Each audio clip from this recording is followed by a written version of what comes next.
నేను ఒక క్రైస్తవ కుటుంబంలో పెరిగాను. మా నాన్న సంఘ కాపరి. చాలా సంవత్సరాలుగా ఆయన, నేను కూడా ఒక భాగముగా ఉన్న 2 సంఘాలకు కాపరిగా ఉండేవారం. మొదటిగా టొలెడో, ఒహాయో, తర్వాత డేటన్. ఒహాయోలో మరియు నేను ఏడో తరగతి చదువుతున్నప్పుడు సీడర్‌విల్ కళాశాలకు మా నాన్నగారు అధ్యక్షులయ్యారు. అయితే అనేక సందర్భాల్లో పరిచర్యకి వెళ్ళాలని మీ నాన్నగారు నిన్ను బలవంతం చేశారా అని అడిగేవారు చాలామందున్నారు. నేను వారికి నాకాయన డేవిడ్ జెర్మీ అని పేరు పెట్టారు కనుక అదంటే ఏంటో నాకు తెలీదన్నాను. నాకు గుర్తున్నంత వరకు నేను ప్రభువును ఎరుగుదును. సువార్త గురించి నాకు తెలుసు. పునరుద్ధాన పండుగ ఏమిటో నాకు తెలుసు. నేను క్రైస్తవ కాలేజీలో చదివాను. నేను సీడర్‌విల్ కాలేజీకి వెళ్ళాను. అక్కడ బైబిల్ నేర్చుకున్నాను.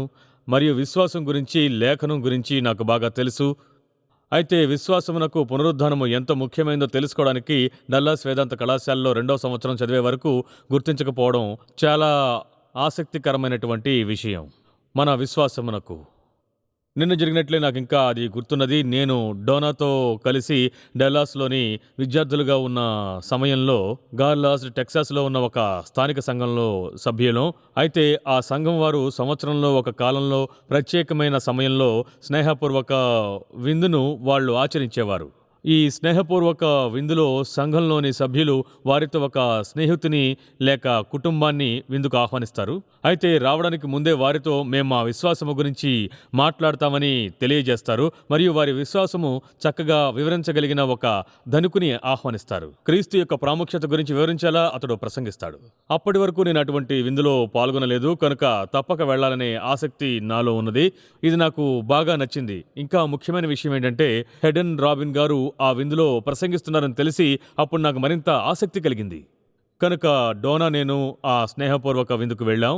అప్పుడు నేను ఏమనుకున్నానంటే రాబిన్సన్ నిలబడి శిలువ పైన కేంద్రీకరించి మన కొరకు యేసు ఎలా చనిపోయారు మరియు మన పాప పరిహారమును ఎలా చెల్లించారో తెలియజేసే సువార్తను బోధిస్తారని పూర్తిగా సిద్ధపడి ఉన్నాను. కానీ అనుకోని విధంగా డాక్టర్ రాబిన్సన్ గారు నిలబడి వెంటనే అనుకుంటాను, బైబిల్లోని అతి ముఖ్యమైన సిద్ధాంతాల్లో ఒకటి యేసుక్రీస్తు పునరుద్ధానమును గురించిన సిద్ధాంతం అని అన్నారు. తరువాత క్రైస్తవ విశ్వాసమునకు పునరుద్ధానము ఎంత ముఖ్యమైనదో వివరిస్తూ ప్రసంగించారు. నా జీవితంలో మొదటిసారి పునరుద్ధాన పండుగను ఎందుకు జరుపుకుంటాము మరియు ప్రపంచమంతటా ఎందుకంత గొప్పగా పండుగ ఆచరిస్తారోనని నిజంగా అర్థం చేసుకున్నాను. ఎందుకంటే యేసుక్రీస్తు పునరుద్ధానము శిలువలో ఆయన చేసినది అంగీకరించబడింది మరియు అది వాస్తవ సంఘటన అని రుజువు చేసింది.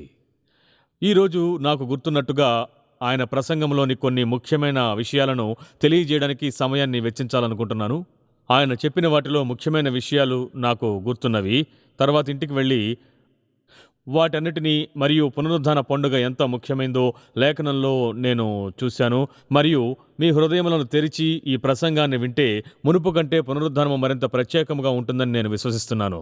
మీరు కుటుంబంతో మరియు స్నేహితులతో పండుగ చేసుకుంటున్నారు. పునరుద్ధానము గురించి అంతగా తెలియని విషయం ఏమిటంటే చిన్న అద్భుతాలు పెద్ద అద్భుతములో భాగము. నాకు గుర్తున్న మొదటి విషయం ఏంటంటే పునరుద్ధానం అద్భుతము. మొదటిగా యేసుక్రీస్తే స్వయముగా పునరుద్ధానమును గురించి ప్రవచించడమనే అద్భుతం. ఇప్పుడు కొందరు నిజానికి యేసుక్రీస్తు పునరుద్ధానమును అంతగా పట్టించుకోలేదు. యేసు నిజంగా పునరుద్ధానం జరుగుతుందని నమ్మాడో లేదో తెలియదు. మరి మీరెందుకని దీన్ని అంత గొప్పగా చెప్తున్నారని అనడం నాకు బాగా తెలుసు. మీతో ఎవరైనా అలా అంటే ఒక్క విషయం తెలుసుకోండి, ఖచ్చితంగా వాళ్ళ నూతన నిబంధన చదవలేదని అర్థం. ఎందుకంటే నూతన నిబంధనలో యేసుక్రీస్తు పునరుద్ధానమును గురించి ఆశ్చర్యకరమైన విషయాలలో ఒకటి ప్రభువైన యేసుక్రీస్తే స్వయముగా ఏమి జరుగుతుంది, ఖచ్చితంగా ఎప్పుడు జరుగుతుంది మరియు ఎలా జరుగుతుందని ప్రవచించడం. మరలా పునరుద్ధానము జరగక ముందే ప్రభువైన యేసు దాని గురించి మాట్లాడడం జరిగింది. మత్తయి 16:21లో యేసు మాట్లాడుతున్నాడు. అక్కడ ఏం వ్రాయబడింది అంటే, అప్పటి నుండి తాను యెరూషలేమునకు వెళ్ళి పెద్దల చేతను ప్రధాన యాజకుల చేతను శాస్త్రుల చేతను అనేక హింసలు పొంది చంపబడి 3వ దినమున లేచుట అగత్యమని యేసు తన శిష్యులకు తెలియజేయ మొదలుపెట్టగా. మత్తయి సువార్తలోని తరువాతి అధ్యాయంలో క్రీస్తు రూపాంతరము చెందిన సన్నివేశము తరువాతనే మనం ఈ మాటల్ని చూస్తాం. వారు కొండ దిగి వచ్చుచుండగా మనుష్య కుమారుడు మృతులలో నుండి లేచు వరకు ఈ దర్శనము మీరు ఎవరితోనూ చెప్పకూడదని యేసు వారికి ఆజ్ఞాపించెను. వారు గలిలయలో సంచరించుచుండగా యేసు మనుష్య కుమారుడు మనుష్యుల చేతికి అప్పగింపబడబోచున్నాడు, వారాయనను చంపుదురు, 3వ దినమున ఆయన లేచునని వారితో చెప్పగా వారు బహుగా దుఃఖపడిరి. మరలా మత్తయి 20లో యేసు మాట్లాడ్డాన్ని మనము చూస్తాము. ఇదిగో, యెరూషలేమునకు వెళ్ళుచున్నాము, అక్కడ మనుష్య కుమారుడు ప్రధాన యాజకులకును శాస్త్రులకును అప్పగింపబడును, వారాయనకు మరణశిక్షను విధించి ఆయనను అపహసించుటకును కొరడాలతో కొట్టుటకును సిలువ వేయుటకును అన్యజనులకు ఆయనను అప్పగింతురు, 3వ దినమున ఆయన మరల లేచును. చివరి రాత్రి భోజన సమయములో యేసు మరలా పునరుద్ధానమును గురించి మాట్లాడాడు. నేను లేచిన తరువాత మీకంటే ముందుగా గలిలయకు వెళ్ళదనెను. ఒక్కసారి స్త్రీ పురుషులారా, యేసు చెప్పిన వాటిలో వాస్తవము లేకుంటే ఎందుకు అన్నిసార్లు చెప్పి ఉంటాడని ఆలోచించండి. యోహాను 10:18లో యేసు వీటన్నిటినీ వివరిస్తున్నాడు. అక్కడ చూస్తే ఏమంటున్నాడంటే, ఎవడునూ నా ప్రాణమును తీసుకొనడు, నా అంతట నేనే దానిని పెట్టుచున్నాను, దానిని పెట్టుటకు నాకు అధికారము కలదు, దానిని తిరిగి తీసుకొనుటకు నాకు అధికారము కలదు. యేసు, నా ప్రాణమును ఎవ్వరునూ తీసుకొనలేరు, నేనే స్వయముగా దానిని పెడుతున్నాను మరియు దానిని తీసుకునే అధికారము నాకున్నది అని అంటున్నాడు. ఇదే ఆయన పునరుత్థాన ఆదివారం రోజున చేశాడు. తన ప్రాణముపై ఉన్న అధికారమును తీసుకుని మృతుల్లో నుండి పునరుత్థానుడయ్యాడు. అందుకే నూతన నిబంధనలో చివరి పుస్తకము దగ్గరికి వస్తే యేసు పలికిన మరియు యోహాను చేత రాయబడిన మాటలు మీరు చదువుతారు. జీవించువాడను మృతుడును అయితిని గాని, ఇదిగో యుగయుగములు సజీవుడనయ్యున్నాను, మరియు మరణము యొక్కయు పాతాళ లోకము యొక్కయు తాళపు చెవులు నా స్వాధీనములో ఉన్నవి. యేసు నూతన నిబంధనలో ఈ విధంగా అంటున్నాడు, జీవించువాడను మృతుడును అయితిని గాని, ఇదిగో యుగయుగములు సజీవుడనై ఉన్నాను, మరియు భూమి మీద ఉన్న ప్రతి పురుషుడు, స్త్రీ మరియు పిల్లల మరణము యొక్కయు పాతాళము యొక్కయు తాళపు చెవులు నా స్వాధీనములో ఉన్నవి అంటున్నాడు. యేసుక్రీస్తు జీవము పైన రాజు మరియు మరణము పైన రాజు. మరలా యేసు తను సిలువ వేయబడతానని మరియు 3వ రోజున తిరిగి లేస్తానని ప్రవచించాడు. ఆయన చెప్పిన మరియు ఆయన చేసిన క్రియ యొక్క వాస్తవికత ముఖ్యముగా, అద్భుతముగా, నిజానికి అన్నిటికంటే గొప్ప అద్భుతముగా నిలుస్తుంది. ప్రియమైన స్త్రీ పురుషులారా, దేవుడు తప్ప కేవలము మూర్ఖుడైన మనిషి మాత్రమే తన పునరుద్ధానమును గురించి మాట్లాడతాడు. కనుక పునరుద్ధానమును గురించి ముందు నాకు తెలియక అప్పుడే నేను నేర్చుకున్న మొదటి విషయము, ప్రభువైన యేసుక్రీస్తే స్వయముగా తన పునరుద్ధానము గురించి ప్రవచించారు. ఈ లేఖనములో మాత్రమే కాదు, ఇంకా అనేక స్థలములలో మరియు యేసు చెప్పినట్లే ఖచ్చితంగా అది జరిగింది. తరువాత డాక్టర్ రాబిన్సన్ నూతన నిబంధనలోని కొన్ని లేఖనములను చూపిస్తూ నూతన నిబంధనలో పునరుత్థానమును ఎన్ని రకములుగా నిరూపింపబడిందో చూపించాడని గుర్తుకు వస్తుంది. నూతన నిబంధన లేఖలన్నిటినీ మీరు గమనిస్తే, యేసు సమాధి నుండి వచ్చిన తరువాత, మృతుల్లో నుండి పునరుత్థానుడైన తరువాత తనను వెంబడిస్తున్న వారికి దాదాపు 10 సార్లు క్రీస్తు ప్రత్యక్షమైనట్టు చదువుతారు. క్రీస్తు పురుషులకు, స్త్రీలకు, సమూహములకు మరియు ఒక్కరికి కనిపించారు. ఆయన ఒక ఇంటిలో కనిపించారు మరియు మార్గములో కనిపించారు. దుఃఖములో ఉన్న శిష్యులకు మరియు సంతోషముగా ఉన్న శిష్యులకు, కొన్ని క్షణములు మాత్రమే ఉన్న సమయములో, కొంత ఎక్కువ వ్యవధి ఉన్న సమయములోను, భిన్నమైన స్థలములలోనూ భిన్న సమయములలోనూ ప్రత్యక్షమయ్యాడు. ఇలా ప్రభువు ప్రత్యక్షతలలో ఉన్న వైవిధ్యము, పునరుత్థానమును అధ్యయనము చేసిన వ్యక్తులు పునరుత్థాన వృత్తాంతము చక్కగా రాయబడిందనుటకు కారణములుగా ఉన్నవి. అపోస్తలుడైన పౌలు ప్రకారము, యేసు మృతుల్లో నుండి పునరుత్థానము చెందిన తరువాత అటు పిమ్మట 500కు ఎక్కువైన సహోదరులకు ఒక్క సమయమందే కనపడెను. వీరిలో అనేకులు ఇప్పటి వరకు నిలిచి ఉన్నారు అని చెబుతూ కొందరు నిద్రించిరి అని అంటున్నాడు. పౌలు ఈ సమాచారం ఇచ్చినప్పుడు, యేసు చనిపోయిన తరువాత 500 కంటే ఎక్కువ మంది ఆయన యేసుక్రీస్తును సజీవంగా చూశారని చెప్పాడు. మరియు పౌలు ఈ మాటలు రాసే సమయానికి వారిలో అనేకులు బ్రతికి ఉన్నారని, వాళ్ళు పౌలు చెప్పిన మాటలను ఖండించవచ్చని చెప్తున్నాడు. కానీ వారిలో ఎవరూ అలా చేయలేదు, ఎందుకంటే ఇది వాస్తవం. యేసుక్రీస్తు పునరుద్ధానము తరువాతి ప్రత్యక్షతలను రాయడము చాలా సులువు. సువార్తలను చదవడం మొదలు పెట్టండి, అవన్నీ ఈ సన్నివేశానికి నడిపించడాన్ని చూస్తారు. సమాధి దగ్గర మగ్దలేనే మరియకు కనిపించాడు. సమాధి నుండి వస్తున్నప్పుడు మిగిలిన స్త్రీలకు కనిపించాడు. అదే రోజు సాయంకాలం పేతురుకు కనిపించాడు. ఎమ్మాయి మార్గంలో 2 శిష్యులకు కనిపించాడు. మూసియున్న గదిలో శిష్యులకు కనిపించాడు మొదటిగా. అప్పుడు తోమా లేడు. తర్వాత తోమా ఉన్నప్పుడు కనిపించాడు. తిబెరియా సముద్ర తీరమున 7 శిష్యులకు కనిపించాడు. గలిలయ పర్వత పర్వతంపై 500కు మించిన విశ్వాసులకు ఆయన కనిపించాడు. మరియు 11 మంది శిష్యులకు ఆయన కనిపించడం జరిగింది. యాకోబుకి కనిపించాడు. తరువాత దమస్కు మార్గములో పౌలుకు కనిపించాడు. అలాగే యోహానుకు పత్మసు ద్వీపములోను మరియు పౌలుకు మందిరములోను కనిపించాడు. క్రీస్తు పునరుద్ధానమునకు రుజువులలో ఒకటేమిటంటే, ఒక్కొక్కరి దగ్గర నుండి పెద్ద సమూహముల వరకు దాదాపుగా 40 రోజుల వ్యవధిలో అనేక సమయములలో అనేక స్థలములలో ఆయన కనిపించడం. ఆయన యెరూషలేములో కనిపించాడు, ఎమ్మాయిలో, గలిలయలో మరియు కొండపైన కనిపించాడు. ఆయన యొక్క ప్రత్యక్షతలను ఆయన చూచినా మరియు ఆయన మాట విన్నా, ఆయనను ముట్టుకున్నా మరియు వారి మధ్య ఆయన తినుచుండగా చూచిన వారి చేత రాయబడ్డాయి. యేసు తన శిష్యులకున్న అన్ని సందేహములు నివృత్తి చేయబడినట్లుగా ఆయన పునరుత్థానమును స్పష్టముగా రుజువు చేయబడాలి అని అనుకున్నారు. వాస్తవానికి లూకా అపోస్తలుల కార్యములను రాయడం మొదలుపెట్టినప్పుడు ఇలా దాన్ని పరిచయం చేస్తున్నాడు. ఆయన శ్రమపడిన తరువాత 40 దినముల వరకు వారికి అగపడుచు అనేక ప్రమాణములను చూపి వారికి తన్ను తాను సజీవునిగా కనపరుచుకొనెను. యేసు అనేకుల చేత తాను సజీవుడుగా ఉన్నానని రుజువు చేసుకున్నాడు. లూకా అనేక ప్రమాణములు కాదనలేని రుజువులు అని అంటున్నాడు. కనుక ఇప్పుడు ప్రశ్న ఏమిటంటే, దీనితో మనమేమి చేస్తాము? ఈ రుజువులతో మనమేమి చేస్తాము? చూడండి, అనేకులు పునరుద్ధానమును కొట్టివేయడానికి చూశారు. ఇది యేసుక్రీస్తు గురించి శిష్యులు చెప్పడానికి ప్రయత్నిస్తున్న ఒక కల్పనను కొనసాగించడానికి కొట్టించిన ఒక అబద్ధము అని అన్నారు. కానీ పునరుద్ధరణుడైన యేసును చూచిన వారి గురించి ఆలోచించమని చెప్తున్నాను. వాళ్ళు ఎవరు? 500కు మించిన వారు యేసును చూచామని చెప్పగలరా? మరియు ఈ సాక్షుల వ్యక్తిత్వమే వారిని ప్రత్యేకముగా మార్చినది. ఈ ప్రజలు ఎవరు? వాళ్లే మన బైబిల్ని ఇచ్చినవారు. వాళ్లే గొప్ప ధైర్యము కలిగిన స్త్రీ పురుషులు. గొప్ప బోధనను, గొప్ప పరిచర్యను మన ప్రపంచానికి పరిచయం చేసిన స్త్రీ పురుషులు. పునరుద్ధరణుడైన యేసు అనే సత్యమునకు, ఈ సత్యము కొరకు తమ ప్రాణములను సైతము ఇచ్చినట్లుగా చేసిన అపోస్తలుల వంటి గొప్ప మనుష్యులు వారు. శిష్యుల గురించి ఒక్కసారి ఆలోచించండి. నూతన నిబంధన విషయాలు మీకు తెలిస్తే చూడండి, మొదట శిష్యులకు రాయడానికి ఏమీ లేదు. శిష్యులు అని పిలువబడి ఉండవచ్చు, కానీ అది కేవలం వారికి ఇవ్వబడిన పేరు మాత్రమే.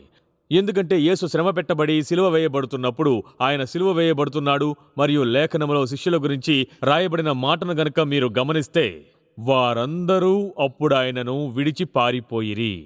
వాస్తవానికి సిలువ దగ్గర వారిలో ఒక్కడు మాత్రమే కనబడుతున్నాడు. అపోస్తలుడైన యోహాను యేసు తల్లితో కలిసి సిలువ దగ్గర నిలబడి ఉన్నాడు. వారు దాక్కున్నారని బైబిల్ చెబుతున్నది. తర్వాత వాళ్ళందరూ మేడగదిలో దాక్కున్నట్లుగా మనం చూస్తాం. వారంతా పిరికివారుగా భయపడుతున్నట్టుగా మనం చూస్తాం. వాళ్ళు దాక్కోకపోతే యేసుకు జరిగినదే తప్పక తమకు జరుగుతుందని వారికి తెలుసు. కనుక వాళ్ళు పారిపోయారు మరియు ఒక్కడే శ్రమ అనుభవించినట్లుగా యేసును విడిచిపెట్టేశారు. శిష్యులు ప్రపంచానికి సువార్తను తీసుకుని వెళ్ళగలిగినంత సహజ ధైర్యవంతులని నాకు ఏమాత్రం చెప్పకండి. వారికి ఆ ధైర్యం లేదు. మేడగదిలో ఆ రోజు రాత్రి ఉండేంత వరకు వారందరూ పిరికివారే. యేసు మరణము విపులముగా రాయబడింది. యేసు మరణము గురించి వాళ్ళందరూ దుఃఖిస్తున్నారు. ఆయనను విడిచి వెళ్ళిపోయినందుకు బాధపడుతూ ఉండవచ్చు. అయితే లేఖనములో మీరు చూస్తే ఒక్కసారిగా ప్రభువైన యేసు వారి మధ్య కనిపించారు. లేఖనములో స్పష్టంగా రాయబడింది. తలుపుల నుండో లేక కిటికీల నుండో రాలేదు. ఆయన వారి మధ్య ప్రత్యక్షమయ్యారు. ఇది భవిష్యత్తులో మనం ఎలా ఉండబోతున్నాం అనే దానికి ఒక సూచన. ఎందుకంటే మనందరికీ యేసును పోలిన శరీరాలు ఉన్నాయి. ఇక పునరుద్ధానము చెందిన యేసు శరీరమునకు గోడలు లేక తలుపులు ఏవీ అడ్డు రాలేదు. ఆయన వారి మధ్యకొచ్చారు. అపోస్తలులు ఆయనను చూచారు మరియు తాము ఇన్ని సంవత్సరాలుగా కలిసి నడిచిన యేసు ఆయనే అని వారికి తెలిసిపోయింది. వారు ఆయనను గుర్తించారు.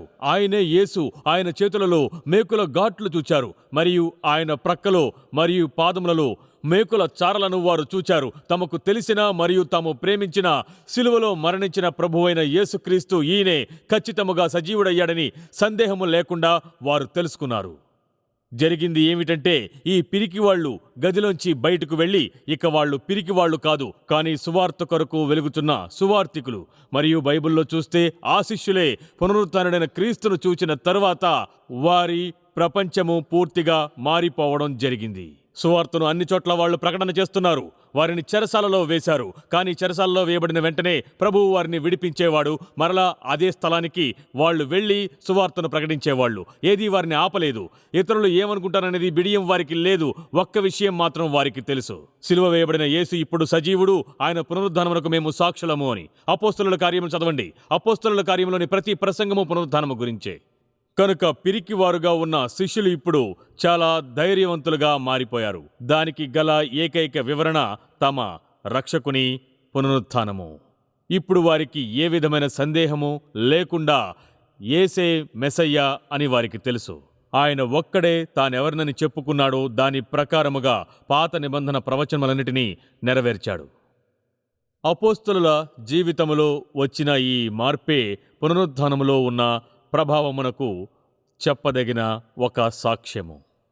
ఇక్కడ ముఖ్యమైన విషయం ఏమిటంటే, మోషే శరీరము ఎక్కడో ఒకచోట సమాధిలో ఉంచబడింది. మహమ్మదు శరీరము సమాధిలో ఉంచబడింది. లెనిన్ యొక్క అస్థికలు మాస్కోలోని అద్దముతో చేయబడిన ఒక పెట్టెలో ఉన్నవి.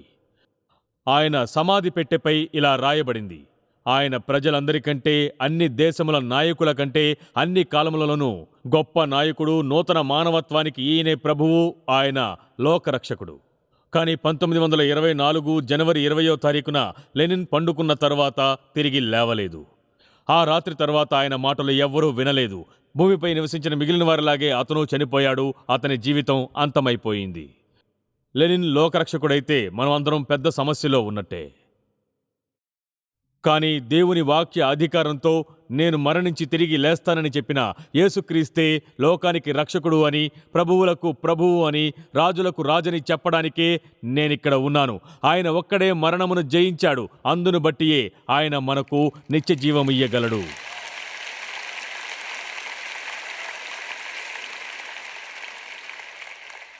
కనుక మన ప్రభువు పునరుత్థానమును గురించిన ప్రవచనాలు ఆయన యొక్క సొంత మాటలలో ఉన్నవి.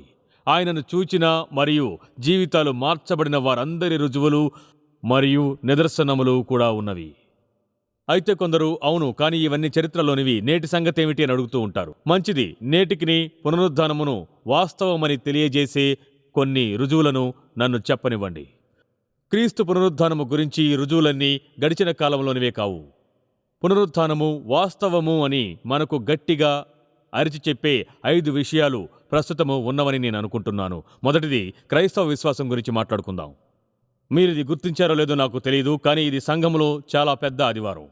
నా ఉద్దేశం, సంవత్సరంలో మరే ఆదివారము వెళ్ళనంత మంది ఈ పునరుత్థాన ఆదివార సంఘానికి వెళ్తారు. క్రిస్మస్ కంటే ఎక్కువ మంది. ఈ ఆదివారమునకు దగ్గరగా ఉండే రోజు మరొకటి లేదు. పునరుత్థానం రోజున అందరూ సంఘానికి వెళ్తారు. దీనినంతటినీ ఏది సజీవంగా ఉంచింది? మనము క్రైస్తవ విశ్వాసము అని పిలుస్తున్నాము.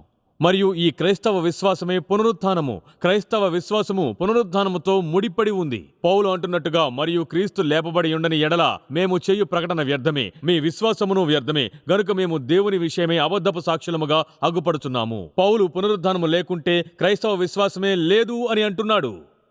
అయితే కొన్ని స్థలములలో క్రైస్తవ విశ్వాసము కొందరిని బాధిస్తోందని, మరికొందరిలో క్షీణిస్తోందని తెలుసు. కానీ ఒక్క విషయం చెప్తున్నాను, క్రైస్తవ విశ్వాసము సజీవముగా ఉన్నది.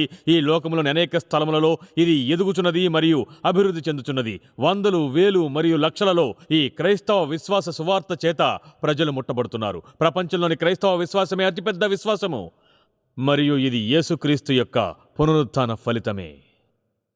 క్రైస్తవ సంఘం గురించి మీతో చెప్పనివ్వండి. సంఘపు పునాది వేయబడిన వ్యక్తి యొక్క పునరుత్థానము యేసు సమాధి గురించి మాట్లాడబడిన కొద్ది నిమిషాలలోనే ప్రకటించబడుతుంది. మొట్టమొదట చేయబడిన ప్రసంగము ఫలితముగా పేతురు ఈ ప్రసంగమును చేస్తున్నాడు. 3000 మంది మార్చబడ్డారు. కొన్ని రోజుల తరువాత, ఒక్క వారములోనే ఆయన మరలా ప్రసంగిస్తే 5000 మంది రక్షింపబడ్డారు. నా మాట వినండి, వారిలో ఎవరైనా సమాధి దగ్గరకు వెళ్లి చూడవచ్చు. యేసు శరీరము సమాధిలో ఉంటే సమాజమంతటికీ అదెంతో హాస్యాస్పదంగా ఉండుండేది. కానీ అదప్పుడు అందులో లేదు, ఇప్పుడు కూడా అందులో లేదు. యేసుక్రీస్తు సమాధిలో లేడు. యేసు ఉంచబడిన సమాధి ఆయన మరణంపై విజయము పొంది లేచిన తరువాత నుండి ఎన్నడూ మూయబడలేదని చెప్పడానికే నేనిక్కడ నిలబడి ఉన్నాను. మరియు ఈ నా రక్షకుడు పునరుత్థానుడైన ప్రభువని నాకు బాగా తెలుసు.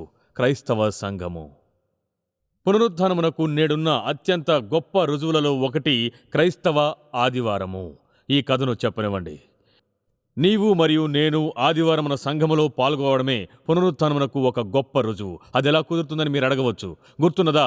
ప్రాథమిక సంఘము యోధా క్రైస్తవులతోనే ప్రధానముగా కట్టబడింది. సబ్బాతు ఆరాధన ప్రత్యేకముగా ఆదివారపు ఆరాధనగా మార్చడానికి తప్పకుండా భూమిని తలక్రిందులుగా చేసే క్రియ జరిగి ఉంటుంది. ఇంతకీ ఆ క్రియ ఏమిటి? సమాధిలో నుండి యేసుక్రీస్తు యొక్క పునరుత్థానము. మరేదైనా చారిత్రక విషయము సంవత్సరములో 52 సార్లు జరుపుకోవడం మీరు ఎప్పుడైనా చూశారా? ఈ విషయంలో అత్యంత ఖండితమైన వివరణ ఏమిటంటే, యేసు వ్యక్తిగతముగా పునరుత్థానము తరువాత ప్రజలకు కనిపించి ఇది వాస్తవమని రుజువు చేశాడు. క్రైస్తవ విశ్వాసము, క్రైస్తవ సంఘము మరియు క్రైస్తవ ఆదివారం. క్లుప్తముగా క్రైస్తవ నియమాల గురించి మీతో మాట్లాడనివ్వండి. ఇప్పుడు అవేమిటో తెలియని మీలో కొందరికి నియమాలు అంటే ఆరాధన మరియు బోధనతో పాటుగా మన సంఘములో ఆచరించే 2 విషయాలు చెప్తాను. మన సంఘములో అలాగే నూతన నిబంధన ప్రకారముగా. అవేంటంటే బాప్తిస్మము మరియు ప్రభు భోజనము. బాప్తిస్మం గురించి మనం ఇప్పుడు మాట్లాడుకుందాం. ప్రతి వారము తప్పకుండా ఎవరో ఒకరికి మన బాప్తిస్మ స్థలములో ముంచి బాప్తిస్మము ఇస్తున్నాము. వారు తమ సాక్ష్యము చెప్పిన తర్వాత బాప్తిస్మమిచ్చే కాపరి తండ్రి, కుమార మరియు పరిశుద్ధాత్మ నామమున నీకు బాప్తిస్మము ఇస్తున్నాను అని ప్రకటిస్తారు.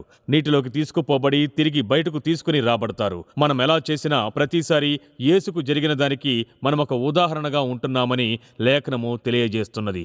ఆయన సమాధిలోనికి వెళ్ళాడు మరియు విజయముతో సమాధిలో నుండి బయటకు వచ్చాడు. కనుక ఒక విశ్వాసి బాప్తిస్మము తీసుకున్నప్పుడు ఆయన యేసుక్రీస్తు యొక్క పునరుత్థానములో ఏకీభవిస్తున్నాడు. అతడు ఒకప్పుడు నేనలా ఉన్నాను కాగా పాతవి గతించెను, ఇదిగో క్రొత్తవాయెను అని అంటున్నాడు. బాప్తిస్మము యేసుక్రీస్తు పునరుత్థానమునకు ఒక అద్భుత సాక్ష్యముగా ఉన్నది. మరియు ప్రభు భోజనము ఇది కూడా ఒక సాక్ష్యమే. మనకు తెలిసినట్లే గిన్నె క్రీస్తు రక్తమునకును మరియు రొట్టె క్రీస్తు శరీరమునకు సాదృశ్యముగా ఉన్నది. ఇది ఆయన మరణమునకు గుర్తు. కాని అపోస్తలుల కార్యము 2వ అధ్యాయమును చదివితే ప్రభు భోజనములో సంతోషముతో పాల్గొనవలెను అని ఉన్నది. యేసు సిలువ వేయబడి సమాధి నుండి బయటకు వచ్చిన తరువాత అది అంతము కాదు, అది ఆరంభము. మరణమంటే భయపడే వారందరికీ నిరీక్షణకు ఇది ప్రారంభము. ఎందుకంటే ఇప్పుడు వారి నాయకుడు మరణమును దాటుకుని సమాధి నుండి తిరిగి లేచి సాతాను మెడపైన కాలిని ఉంచి మరణముపైన నేను విజయము పొందుకున్నాను, నేను జయించాను, కనుక నా యందు విశ్వాసం ఉంచినట్లయితే మీరును జయిస్తారు అని అన్నాడు. మనము యేసుక్రీస్తు యొక్క మరణము, సమాధి మరియు పునరుత్థానమును జరుపుకుంటున్నాము. ఎందుకంటే యేసుక్రీస్తును వెంబడిస్తున్న వారముగా మనకున్న ఏకైక నిరీక్షణ ఇది. చివరిది కానీ చులకనది కాదు. అది ఏమిటంటే నా మటుకు అన్ని రుజువుల కంటే అత్యంత ప్రాముఖ్యమైనది నేటి మారిన ప్రజల జీవితాలు. పునరుత్థానము నిజమని మనకు తెలుసు. ఎందుకంటే మన జీవితములో పునరుత్థానుడైన క్రీస్తు ఏమి చేస్తున్నాడో చూస్తున్నాం. మనలో అనేకులు తామే స్వయముగా పునరుత్థానం చెందినట్టుగా ఉన్నది కాదా? మనము చనిపోయాము, నశించిపోయాము. అయితే యేసుక్రీస్తు వచ్చి మనకు నూతన జీవమును అనుగ్రహించాడు.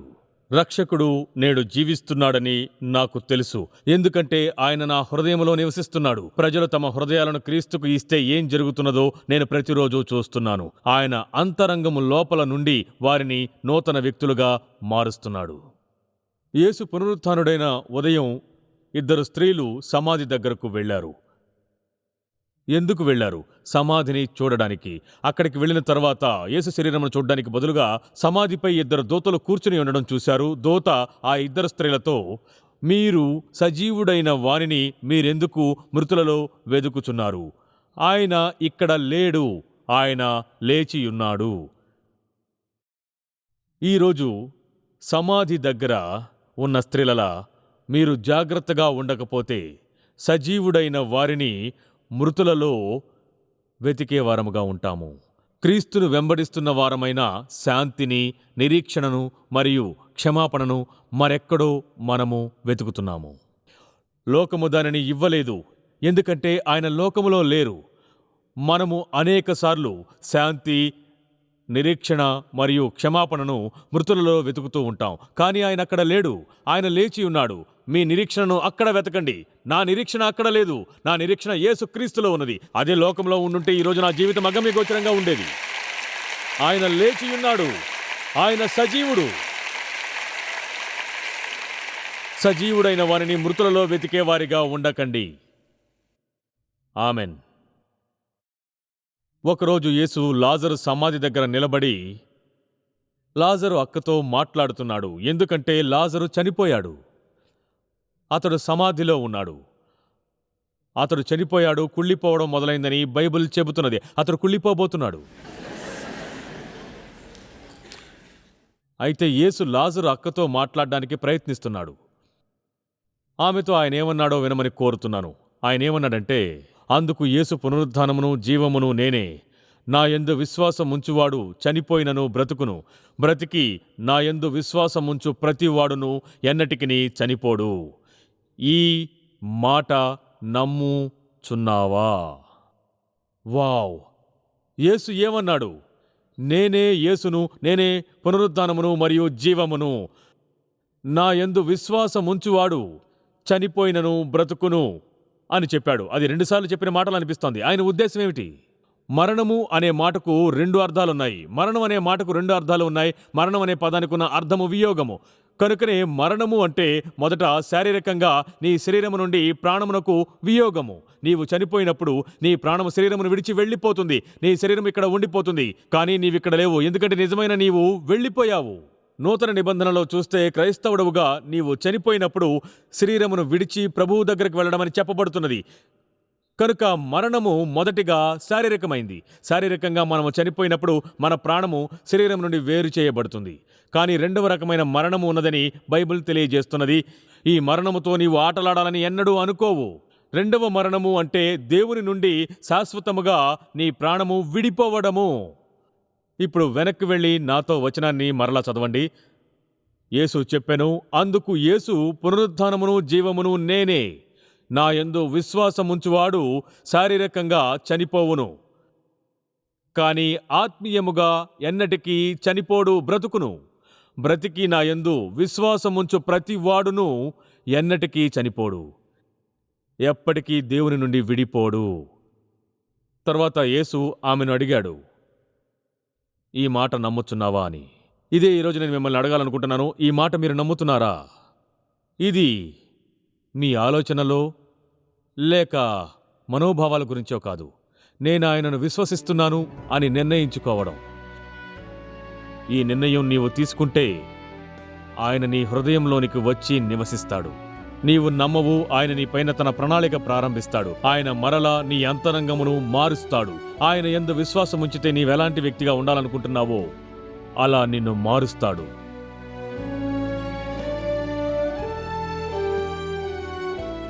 ఈరోజు జీవిత మలుపు కార్యక్రమాన్ని చూసినందుకు కృతజ్ఞతలు.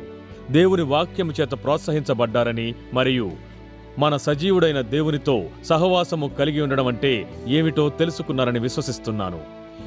ఇంకా ఆయనతో వ్యక్తిగత సహవాసము కలిగి ఉండాలనే ఆలోచన వచ్చినట్లయితే ఈరోజే మొదలు పెట్టండి. దేవుని ఉచిత బహుమానంగా రక్షణను అందుకొనుటకు మార్గము పాపములను విడిచిపెట్టి యేసుక్రీస్తును రక్షకునిగా మరియు ప్రభువుగా అంగీకరించడము.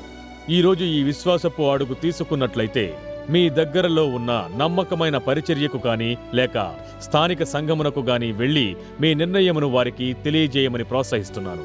అలాగే మీరు నూతనముగా కనుగొన్న విశ్వాసముతో ఎదగాలని ప్రార్థిస్తున్నాను. దేవుడు మిమ్మును దీవించునుగాక. వచ్చే వారం తప్పక కలుసుకుందాం ఈ జీవిత మలుపు కార్యక్రమంలో.